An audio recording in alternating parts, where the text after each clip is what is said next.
अस्सलाम वालेकुम, मेरा नाम हाफजा अलीज़ा यकूब है। मैं एक क्लिनिकल साइकोलॉजिस्ट और स्पीच लैंग्वेज थेरेपिस्ट हूँ। आज मैं जिस टॉपिक पे बात करने लगी हूँ वो है स्पीच थेरेपी। आज हम देखेंगे कि बच्चों के लिए स्पीच किस तरह से ज़रूरी है, या बच्चों को स्पीच के अंदर क्या क्या मुश्किलात का सामना करना पड़ता है, वो कौन से फैक्टर हैं जो बच्चों की स्पीच के ऊपर इफ़ेक्ट करते हैं। सबसे पहले तो हमारे सोसाइटी के अंदर ये एक मिथ बनी होती है कि अगर एक बच्चा है वो अपनी एज के साथ बोलना शुरू नहीं हुआ, उसके माइलस्टोन डिले हैं, तो पेरेंट्स डॉक्टर से कंसल्ट नहीं करते। उनके वहाँ पे एक मिथ बनी होती है कि अगर हमारा बच्चा नहीं बोल रहा तो जैसे जैसे उसकी एज ज़्यादा होगी तो बच्चा बोलने लग जाएगा, या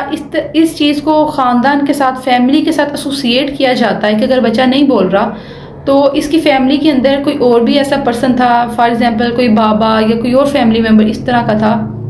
जिसने लेट बोलना शुरू किया था। तो वहाँ पे ये चीज़ समझी जाती है कि जैसे उन्होंने भी लेट बोलना शुरू किया था तो ये बच्चा भी जो है वो वक्त के साथ साथ आहिस्ता आहिस्ता ठीक हो जाएगा। लेकिन उसी टाइम पे डॉक्टर के साथ, साइकोलॉजिस्ट के साथ या स्पीच लैंग्वेज थेरेपिस्ट के साथ कोई भी कंसल्ट नहीं किया जाता कि हमारे बच्चे का चेक नहीं करवाया जाता कि हमारे बच्चे को इन मसाइल का सामना करना पड़ रहा है। फिर जैसे जैसे बच्चे की एज ज़्यादा होती है, बच्चा स्कूल गोइंग होने वाला होता है, स्कूल जाने की उम्र होती है, देन पेरेंट्स को इस चीज़ की जो है वो आइडिया होता है, इस चीज़ की फ़िक्र होती है कि हमारा बच्चा जो है वो दूसरे बच्चों की तरह बातचीत नहीं कर रहा। जैसे दूसरे बच्चे अपने पेरेंट्स के साथ कम्युनिकेट कर रहे हैं, उन्हें अपनी नीड्स, अपनी डिज़ायर, अपनी बातें बता रहे हैं, तो हमारा बच्चा तो हमारे साथ इस तरह की कोई भी शेयरिंग नहीं कर रहा। देन वो जो है वो डॉक्टर के साथ जाके कंसल्ट करते हैं कि हमारे बच्चे को इन मसाइल का सामना करना पड़ रहा है। और जब हिस्ट्री ली जाती है तो पता चलता है कि पेरेंट्स को इस चीज़ का अर्ली एज से ही पता था कि बच्चे के अंदर ये इशू आ रहे हैं, लेकिन वो खुद उस चीज़ को जो है वो निगलेक्ट कर रहे थे, उन साइन एंड सिम्टम्स को इग्नोर कर रहे थे कि खुद ही टाइम के साथ वो चीज़ जो है वो कवर हो जाएगी।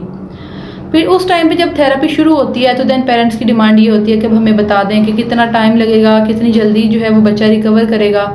क्योंकि उस टाइम फिर वो इन चीज़ों को देख रहे होते हैं कि दूसरे बच्चों की निस्बत उनका बच्चा जो है वो पीछे है। उस चीज़ के लिए ज़रूरी है कि जब पेरेंट्स अपने बच्चों के अंदर इस तरह के साइन एंड सिम्टम्स देखते हैं कि बच्चा बातचीत नहीं कर रहा, बैबलिंग नहीं कर रहा, साउंड प्रोड्यूस नहीं कर रहा, या दूसरे बच्चों की तरह अपनी बात को नहीं बता पा रहा, या इसके अलावा जैसे कि बच्चा जो है उसको कोई और मसाइल का सामना करना पड़ रहा है, वो दूसरों को हिट कर रहा है, दूसरों से बातचीत नहीं कर रहा, कम्युनिकेट नहीं कर रहा, उसका कम्युनिकेशन का गैप है या कोई और इशू है, तो जब पेरेंट्स इस तरह के या इस तरह से रिलेटेड कोई भी और मसाइल देखें, इस तरह के साइन एंड सिम्टम्स देखें, तो उनकी एक ये रिस्पॉन्सिबिलिटी होती है कि वो उसी टाइम जाकर डॉक्टर के साथ कंसल्ट करें कि हमारे बच्चे को इन मसाइल का सामना करना पड़ रहा है। इसमें बच्चे की जो है वो थेरेपी शुरू होती है, बच्चे की स्पीच थेरेपी के ऊपर वर्क किया जाता है। लेकिन क्या होता है कि बच्चा दूसरे बच्चों की निस्बत जो है वो पीछे होता है। यही अगर जिस तरह उनके पेरेंट्स अर्ली टाइम के अंदर साइन एंड सिम्टम्स को नोट करते हैं और वो उसी टाइम अपने बच्चे को लेके डॉक्टर के साथ कंसल्ट करें कि हमारे बच्चे को इन मसाइल का सामना करना पड़ रहा है, और अर्ली टाइम के अंदर, अर्ली एज के अंदर उनकी थेरेपी शुरू हो, तो वो बच्चे का जो टाइम है वो कम वेस्ट हो, बच्चे का टाइम वेस्ट ना हो, और बच्चा जो है वो जल्दी रिकवर कर ले, जल्दी उन चीज़ों को पिक कर ले। थेरेपी के ऊपर वर्क शुरू होता है तो सबसे पहले तो ये आइडेंटिफाई किया जाता है कि क्या बच्चे की हेयरिंग के अंदर तो कोई इशू नहीं आ रहा, क्या बच्चा ठीक तरह से आवाज़ों को सुन पा रहा है, और अगर वो आवाज़ों को सुन नहीं पा रहा तो कब से ही उसको जो है इस मसले का सामना करना पड़ रहा है, और उसके पीछे की रीज़न क्या है। क्या ये कोई जेनेटिक फैक्टर है, या ये कोई इन्वायरमेंटल फैक्टर है, या ड्यूरिंग प्रेगनेंसी मदर को कोई इस तरह की प्रॉब्लम हुई है जिसकी वजह से वो बच्चे की हेयरिंग के ऊपर इम्पैक्ट आया है, या कोई और वायरस या इन्फेक्शन का बच्चे को सामना करना पड़ रहा है जिसकी वजह से बच्चे की जो है वो हेयरिंग के ऊपर जो है इफ़ेक्ट आ रहा है। और अगर वो ये चीज़ आइडेंटिफाई हो जाए कि बच्चे की हेयरिंग जो है वो बिल्कुल ठीक है, बच्चे को हेयरिंग के अंदर कोई भी मसला नहीं है, बच्चा मुकम्मल तौर पे आवाज़ को सुन पा रहा है, बस उससे कम्युनिकेट नहीं कर पा रहा, उसे एक्सप्रेस नहीं कर पा रहा, देन बच्चे की स्पीच थेरेपी के ऊपर वर्क शुरू होता है, जिसमें सबसे पहले बच्चे के प्री लिंग्विस्टिक के ऊपर जो है वो वर्क किया जाता है, PLS के ऊपर वर्क किया जाता है। के नाम से पता चल रहा है प्री, पहले लिंग्विस्टिक लैंग्वेज के, लैंग्वेज से पहले इन चीज़ों का अचीव होना, इनके ऊपर वर्क होना ज़्यादा ज़रूरी है। इनके ऊपर वर्क होगा, बच्चे की ये चीज़ें जो है वो अचीव होंगी, देन बच्चा जो है वो वर्बल पे आएगा, वर्बली वो कम्युनिकेट कर पाएगा। उसमें सबसे पहले आ जाता है सिटिंग टॉलरेंस, कि क्या बच्चे का सिटिंग टॉलरेंस है,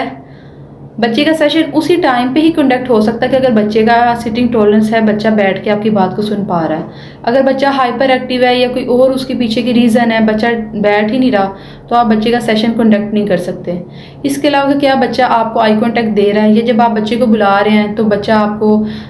उसके अपने नाम के ऊपर कोई रिस्पॉन्स शो कर रहा है कि नहीं रिस्पॉन्स शो कर रहा, बच्चा कमांड को फॉलो कर रहा है कि नहीं फॉलो कर रहा। इन प्री लिंग्विस्टिक के ऊपर जब वर्क होता है देन बच्चे के स्पीच के साथ वर्क शुरू होता है। Pre linguistic basically speech therapy का ही पार्ट है।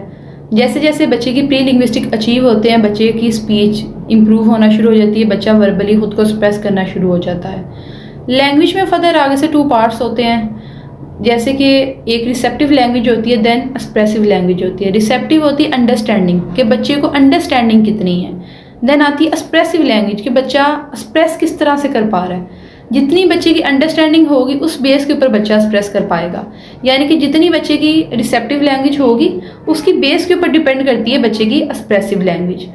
तो रिसेप्टिव के ऊपर वर्क होगा, जैसे जैसे रिसेप्टिव के ऊपर वर्क होगा वैसे वैसे बच्चे की एक्सप्रेसिव लैंग्वेज जो है वो इम्प्रूव होगी। इसके अलावा साउंड्स पे वर्क होगा, देन बच्चा 1 वर्ड स्पीच पे जाएगा, 2 वर्ड पे जाएगा, 3 वर्ड, और then simple sentences, then story telling, narration के ऊपर बच्चा शिफ्ट होगा और उसकी स्पीच जो है वो इम्प्रूव हो जाएगी। ये एक टाइम टेकिंग प्रोसेस होता है और इसके लिए सबसे ज़्यादा जो इम्पोर्टेंट है वो यही है कि जब पेरेंट्स अर्ली एज के अंदर बच्चों के अंदर ये साइन एंड सिम्टम्स नोट करते हैं कि उनका बच्चा जो है वो बैबल नहीं कर रहा या दूसरे बच्चों की तरह वो बोल नहीं रहा, वो बातचीत नहीं कर पा रहा, उसकी एज ज़्यादा हो रही है लेकिन उसके अंदर इश्यूज आ रहे हैं, साइन एंड सिम्टम्स आ रहे हैं, तो पेरेंट्स को चाहिए कि वो उसी टाइम जो है वो कंसल्ट करें। जितनी जल्दी पेरेंट्स इस चीज़ को आइडेंटिफाई करेंगे, फाइंड आउट करेंगे कि उनके बच्चे को किसी चीज़ का, किसी प्रॉब्लम का सामना करना पड़ रहा है, और जितनी जल्दी वो डॉक्टर के साथ कंसल्ट करेंगे उतनी जल्दी बच्चे के ऊपर जो है वो वर्क शुरू होगा, बच्चे की थेरेपी स्टार्ट होगी और बच्चे के अंदर इम्प्रूवमेंट आएंगी। Thank you.